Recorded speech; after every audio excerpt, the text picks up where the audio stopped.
გამარჯობა აფხაზეთო შენი. ასე ეწოდებოდა საღამოს, რომელიც დიმიტრი ჯაიანის სახელობის დარბაზში გაიმართა. პროექტის მონაწილეები მაყურებლის წინაშე აფხაზეთისადმი მიძღვნილი სიმღერებით, ლექსებით, ცეკვებით, ჩანახატებითა და ემოციური მონოლოგებით წარსდგნენ. როგორც ღონისძიების იდეის ავტორი და ორგანიზატორი სოხუმელი მწერალი, კომპოზიტორი ნინო მირცხულავა ამბობს, აღნიშნული პროექტის მიზანია აფხაზეთის საზოგადოების აქტიური ჩართულობა ნდობის აღდგენაში და მსგავსი ღონისძიებებით შერიგების პროცესებისადმი ხელშეწყობა. საღამოზე გამოფენილი იყო მოზარდების მიერ შესრულებული ნახატები, რომლებზეც წარმოგვიდგინეს მათი თვალით დანახული აფხაზეთი. ღონისძიების ბოლოს მონაწილეები საპატიო სიგელებით დაჯილდოვდნენ.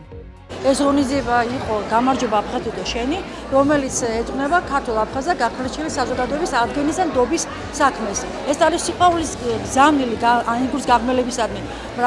რამდენი წელი გავიდა მას შემდეგ, რომ ჩვენ ერთად არა ვართ, მაგრამ ჩვენ იმედი ვარ, რომ ჩვენ ერთმანეთს სიყვარულით, მეგობრობით ისევ დავიბრუნოთ ერთმანეთს. ხშირად გამიმართავს ასეთი ღონისძიებები და კიდევ უფრო მეც გავაკეთებ, კიდევ უფრო მეტ мотивация მეძლევა, რომ უამრავ ხალხს ხედავ. დღეს ხალხი დარბაზში ფეხზე დგას და ამიტომაც ბენიერად შემიძლია თქვა, რომ ეს საღამო შედგა. საღამო გამარჯობა აფხაზეთო შენი. კიდევ ერთი მნიშვნელოვანი გზავნილია ქართველთა და აფხაზთა ერთობის შესახებ. რაც შეეხება შემოქმედებას, საუკეთესო საშუალება ხიჩატეხილობის აღდგენის.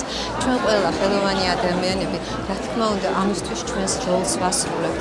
ისეთი ღონისძიებები, როგორიც დღეს ჩატარდა, ხო, მე ვფიქრობ, რომ აი ყოველდღიური თუ არა, ყოველკვირეულ რეჟიმში მაინც უნდა ტარდებოდეს და ყველაზე თვალში მოსახვედრი რაც არის, აქ მოზარდების თანჩართულობა. ეხლა შემოვედი, ჯერ საერთოდ აქ გამოფენაზე, ხო, მოზარდების ნახატებს უყურებ და ხედავ ისინი როგორ ხედავენ აფხაზეთს. მე იქ გახარ სცენაზე უყურებ როგორ უმღერიან აფხაზეთს, როგორი პათოსით უკითხავენ ტექსტებს და ფიქრობ, რომ ეს ყველა იდეოლოგიაზე მეტია და ყველა წაკითხულ წიგნზე მეტია და ყველა ფერზე მეტია, როცა თვითონ გრძნობს მოზარდი. ჩვენთვის ძალიან მნიშვნელოვანი იყო ეს საღამო.